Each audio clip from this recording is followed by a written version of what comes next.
नमस्कार, मैं ज्योति श्रीवास्तव। आप देख रहे हैं सी न्यूज भारत। वक्त हो चुका है बुलेटिन का। बुलेटिन में पहली खबर बिजनौर से है, जहां 9 साल के बच्चे को किडनैप कर फिरौती मांगने वाले 2 युवक को पुलिस ने किया गिरफ्तार। अगली खबर भी बिजनौर से है, जहां पुलिस कस्टडी से फरार हुए हिस्ट्री शीटर को पुलिस ने फिर किया गिरफ्तार। वहीं अगली खबर झारखंड से है, जहां 6 करोड़ की लागत से बनने वाले पदाधिकारी व कर्मचारियों के क्वार्टर का विधायक विनोद सिंह ने किया शिलान्यास। इन तमाम खबरों पर होगी विस्तार से चर्चा। खबर बिजनौर से है, जहां 9 साल के बच्चे को किडनैप कर फिरौती मांगने वाले 2 युवक गिरफ्तार। कल शाम बच्चे को घर के बाहर से उठाकर ले गए थे पड़ोसी युवक। बच्चे को खंडहर नुमा मकान में बंद कर हाथ, पैर और मुंह बंधा टेप। इस सनसनीखेज घटना से नगर में हड़कंप मच गया है। वहीं पुलिस व परिजनों ने सकुशल बच्चे को बरामद कर लिया है और अब परिजनों ने राहत की सांस ली है। मामला बिजनौर के थाना शेरकोट के मोहल्ला खुराड़ा का बताया जा रहा है। कल रात को शेरकोट थाना के डिजिटल वॉलंटियर ग्रुप पे एक मैसेज प्राप्त हुआ था, जिसमें 9 वर्षीय बालक जिसका नाम अयान है, उसके मिसिंग होने की सूचना थी। कल शाम को लगभग 6 बजे से गायब था। पुलिस तत्काल मौके पर पहुंची और सर्च ऑपरेशन शुरू किया। एसआई धीरज सिंह ने गांव वालों की मदद से इस बच्चे को एक खंडहरनुमा मकान से बरामद किया। बच्चे के मुंह पे टेप लगा हुआ था, उसके हाथ पैर बंधे हुए थे। बच्चे को सकुशल बरामद किया। उसे जब पूछताछ की तो बच्चे ने बताया उसके मोहल्ले के ही 2 लड़के, जिनके नाम सुहेल और अब्दुल्ला हैं, उसको रात को पकड़ के ले गए थे। उसको कमरे में बंद कर रखा था और उसके घर वालों से वो फिरौती मांगने की प्लानिंग कर रहे थे। इन दोनों लड़कों को भी पुलिस ने पकड़ लिया है। सुहेल और अब्दुल्ला से पूछताछ की तो उन्होंने ये बताया कि ये बालक 9 वर्षीय बालक उनके मोहल्ले में ही रहता था और उसको किडनैपिंग करके उसके घर वालों से फिरौती मांगने की उनकी प्लानिंग थी। पुलिस ने दोनों को अरेस्ट किया है। इस पूरे प्रकरण में एसआई धीरज सिंह, जो कि शेरकोट थाना प्रभारी, और उनकी टीम ने उल्लेखनीय कार्य किया है।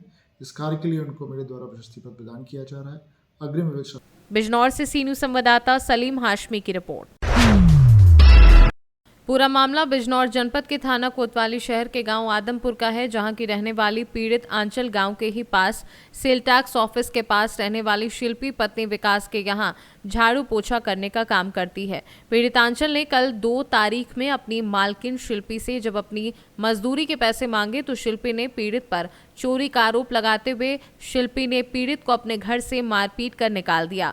पीड़ित जैसे ही अपने घर आदमपुर पहुंची तो थाना कोतवाली शहर पुलिस ने पीड़ित नाबालिग लड़की को परिजनों के बिना सूचना दिए घर से उठा लिया और थाने ले आई। पूछताछ के दौरान उसके साथ पुलिस ने मारपीट की व डरा धमकाकर पीड़ित को कहा कि उसका चोरी का सामान वापस कर दो, अन्यथा तुम कहीं भी काम करने के काबिल नहीं रहोगी। पुलिस ने पीड़ित को करीबन 8 घंटे थाने में बिठाकर रखा, जिसको लेकर आज पीड़ित व उसके परिजनों ने ग्रामीणों के साथ पुलिस अधीक्षक बिजनौर से मिलकर आरोपी पुलिस वालों के खिलाफ कार्यवाही की मांग की। इसी दौरान पीड़ित चक्कर खाकर एसपी ऑफिस में ही गिर पड़ी। पुलिस ने पीड़ित को आनन फानन में अस्पताल में भर्ती कराया। उधर पुलिस अधीक्षक बिजनौर ने पीड़ित को आश्वासन देते हुए कहा कि जो भी दोषी पुलिसकर्मी हैं उनके खिलाफ जांच कर कार्यवाही की जाएगी। थाना क्षेत्र कोतवाली के आनंद विहार कॉलोनी में रहने वाले विकास राणा ने एक थाने पर तहरीर दी थी कि उनके घर में काम करने वाली लड़की ने, जब वो घर में नहीं थे, उनका एक सोने का सेट चुरा लिया है। इस संबंध में दोनों पक्षों को थाने पर बुलाया गया, बातचीत की गई थी। बाद में इस लड़की ने अपने और लोगों के गांव के लोगों के साथ मिलकर पुलिस ऑफिस पर आकर यह आरोप लगाया कि उस दौरान उनके साथ पुलिस वालों द्वारा मारपीट की गई है। इस संबंध में सीओ सिटी को जांच दी गई है। थाना क्षेत्र कोतवाली में कैमरे लगे हुए, एक एक कैमरे को देखने के लिए कहा गया है। इसकी गहनता से जाँच कराई जाएगी और जो भी अगर इसमें कोई दोषी है तो उसके विरुद्ध भी कार्रवाई की जाएगी। घटना के संबंध में अभियोग पंजीकृत किया गया है और विवेचना की कार्रवाई की जा रही है। क्या नाम है आपका? बेटा क्या हुआ जो आज आप यहाँ आए हो कलेक्टर? मैं एक के घर काम करती थी, शिल्पी नाम है उनका, और मैं वहाँ से पैसे लेने गई। मुझे चोरी का इल्जाम लगाया गया। किसने लगाया चोरी का इल्जाम? आप? शिल्पी ने, और घर से उसकी मम्मी ने भी और घर से उठवाया गया। किसने उठाया? पुलिस ने कितने घंटे आपको थाने में रखा? 2 से 8 घंटे। क्या आपके साथ पुलिस ने कोई मारपीट भी की? जी। कौन थे मारपीट करने वाले?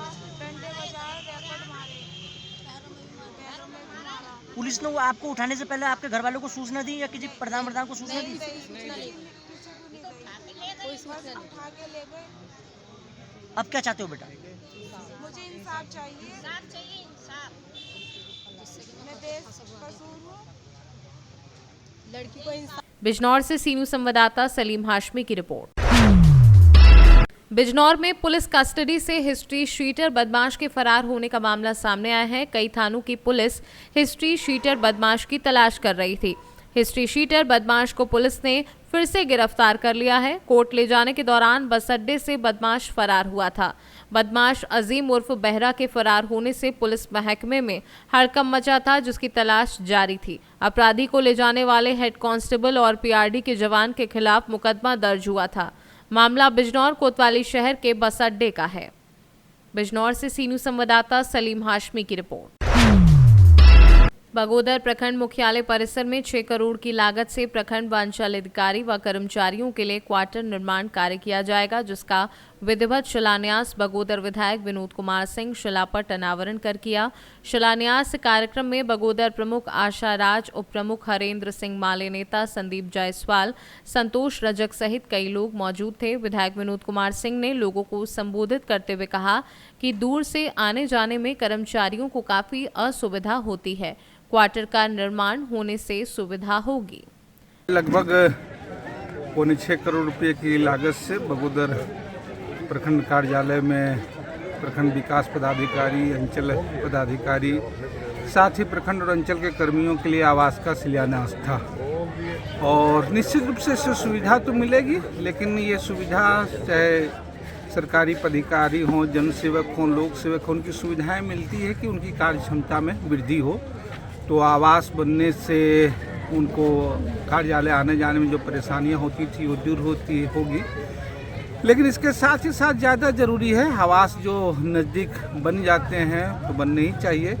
लेकिन ये इसलिए है कि भाई कार्यालय में आप थोड़ी देर भी रुकें, कार्यालय आप जल्दी पहुंच पाएँ, न कि आवासीय कार्यालयों से जो है प्रखंड का कार्यालय चले। क्योंकि प्रायः हम लोग जब देखते हैं कि अंचलों के अभी बने विभिन्न जगहों में कर्मियों के भवन या पंचायतों में इतने बेहतर जो है वो पंचायत भवन बने, लेकिन आप चले जाइएगा तो उसकी सुचारू कामकाज की सुविधा नहीं होती है। तो हम उम्मीद करेंगे कि प्रखंड और अंचल के कर्मियों के इस आवास निर्माण से उनकी कार्य क्षमता में और वृद्धि हो, वो कामकाज में सहायक हो। झारखंड से सीनू संवाददाता अशोक कुमार यादव की रिपोर्ट। विश्वकर्मा अधिकारी रैली को सफल बनाने को लेकर विश्वकर्मा समाज प्रखंड स्तरीय सम्मेलन संपन्न किया गया। कार्यक्रम में विश्वकर्मा समाज को एकजुटता पर बल दिया गया। कार्यक्रम की शुरुआत विश्वकर्मा भगवान की फोटो पर माल्यार्पण कर किया गया। प्रखंड अध्यक्ष दुर्गा प्रसाद राणा ने लोगों को संबोधित करते हुए कहा कि विश्वकर्मा जाति के लोग हमेशा राजनीतिक दल अनदेखी करते, जो बर्दाश्त नहीं किया जाएगा। बगोदर के पूर्व विधायक से राजद नेता गौतम सागर राणा ने कहा कि आधुनिकता और आर्टिफिशियल तकनीकी के युग में हर हाथ को काम मिल पाना मुश्किल है। ऐसे में कामगार लोगों को जागने की जरूरत है। शाखा का सम्मेलन था और यह सम्मेलन स्वदेश हमारे समाज के नेता आदरणीय विकास राणा जी और उनके सहयोगियों ने आगामी 18 फरवरी को रांची के मोरहाबादी मैदान में बड़ा ही सम्मेलन रखा है। वह ऐतिहासिक होगा, इसकी मैं कामना करता हूं और लोगों से हर एक जगह मैं भी अपील कर रहा हूं कि इसमें ज़्यादा से ज़्यादा लोग जाएं। और जब तक हाथ से काम करने वाला वर्ग इस देश में प्रतिष्ठित नहीं होगा, तब तक भारतवर्ष सोने की चिड़िया नहीं होगी। सोने की चिड़िया ये तभी थी जब हाथ से काम होता था। अब तो आर्टिफिशियल इंटेलिजेंस। विश्वकर्मा समाज का प्रखंड सम्मेलन का आयोजन किया गया। उद्देश्य है कि 18 फरवरी को रांची के मोरहाबादी मैदान में विश्वकर्मा समाज के लोग लाखों की संख्या में जुटेंगे और अपनी एकता का परिचय देंगे। और इसमें झारखंड के सभी 24 जिला से विश्वकर्मा समाज के लोग शामिल होंगे। उद्देश्य है कि जो हमारी 8 सूत्री मांग है, उन 8 सूत्री मांगों को हम लोग सरकार के सामने उस दिन रखेंगे, जिसमें कि मुख्य मांग है कि विश्वकर्मा पूजा के दिन सरकारी अवकाश की घोषणा होनी चाहिए। आबादी के आधार पर झारखंड में आरक्षण, ओबीसी का आरक्षण तय होना चाहिए। उसके साथ साथ झारखंड में हाथ से काम करने वाले पेशेवर लोगों के लिए आर्टिजन डेवलपमेंट बोर्ड का गठन होना चाहिए। जितने भी सरकारी संस्थान हैं, शिक्षण संस्थान हैं, उसमें पहले बढ़ई मिस्त्री की बहाली होती थी, लेकिन एकीकृत बिहार जब था, लेकिन अलग झारखंड राज्य बनने के बाद इस को समाप्त कर दिया गया है। तो हम चाहते हैं जितने भी सरकारी संस्थान है, शिक्षण संस्थान है, उसमें बड़े मिस्त्री की बहाली हो। उसके साथ हम चाहते हैं कि जितने भी हमारे आरा मशीन का आवंटन जो होता है वो हमारे बढ़ई जाति के लोगों को ही हो।